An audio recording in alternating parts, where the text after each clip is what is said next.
Genesis or Bereshit, chapter 2, from the End Time Bible, ETB. Verse 1. That was how the heavens and the earth, the universe, and all the vast array of things in them, were finished. Verse 2. God finished the work he had been doing by the seventh day. Therefore, God rested on the seventh day from all his work, which he had done.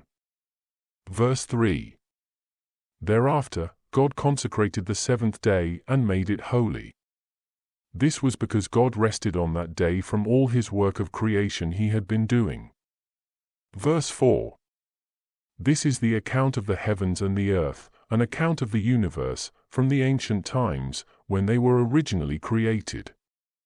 The account goes back to the day that the Lord God, Adonai Elohim, made the earth and the heavens, the day he made the entire universe.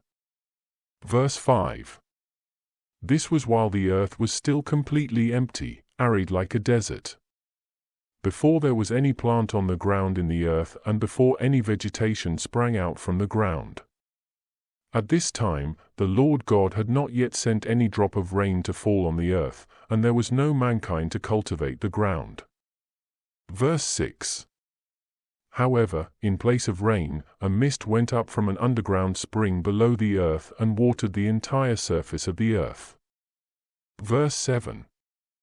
Also the Lord God formed a man from the dust of the ground, and breathed life into his nostrils. The man received life and became a living being. Verse 8. The Lord God planted a garden on the side of sunrise, the east side, in Eden. It was in this garden where God put the man that he had formed. Verse 9. The Lord God made various kinds of trees to grow from the grounds of the garden. The trees were beautiful for the eyes to see and their fruits delicious for food.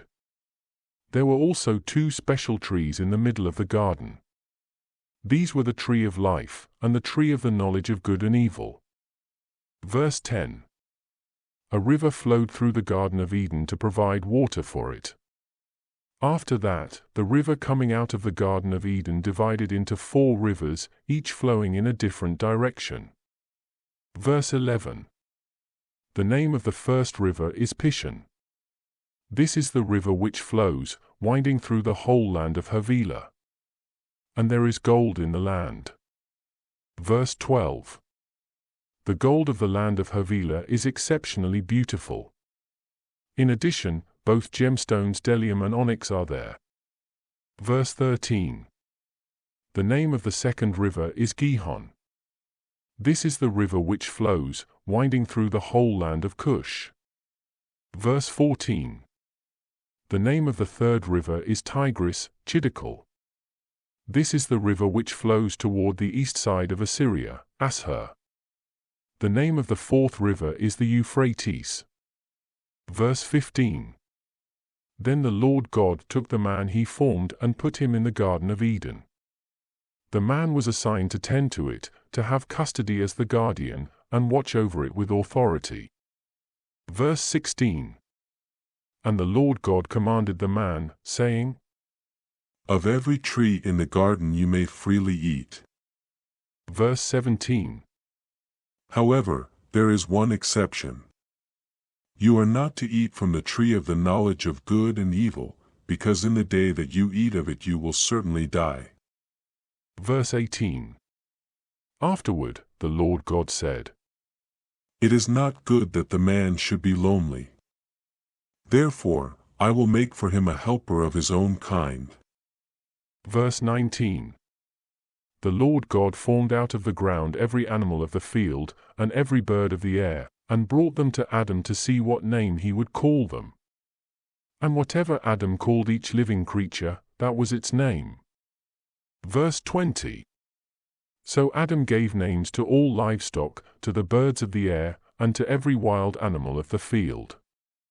However, for Adam there was not found a helper of his kind. Verse 21. Then the Lord God caused Adam to fall into a very deep sleep, and he slept. While Adam was fast asleep, the Lord God took one of Adam's ribs, and then closed up the opening in the flesh. Verse 22. Thereafter, the Lord God created a woman from the rib he had taken from the man and brought her to the man. Verse 23. When Adam saw her, he rejoiced in excitement. At last. This one is bone of my bones and flesh of my flesh. She will be called a woman, in Hebrew Isha or Isha, because she was taken out of man, Ish. Verse 24. For this reason, a man will leave his father and his mother, and be joined to his wife. The two of them will join together and become as one flesh. Refer also to Matthew 19 verse 5, Mark 10 verses 7 to 8, Ephesians 5 verse 31. Genesis 2 verse 25. Though both the man and his wife were naked, they were not ashamed about it. Our reading of Genesis or Bereshit, chapter 2, is now finished.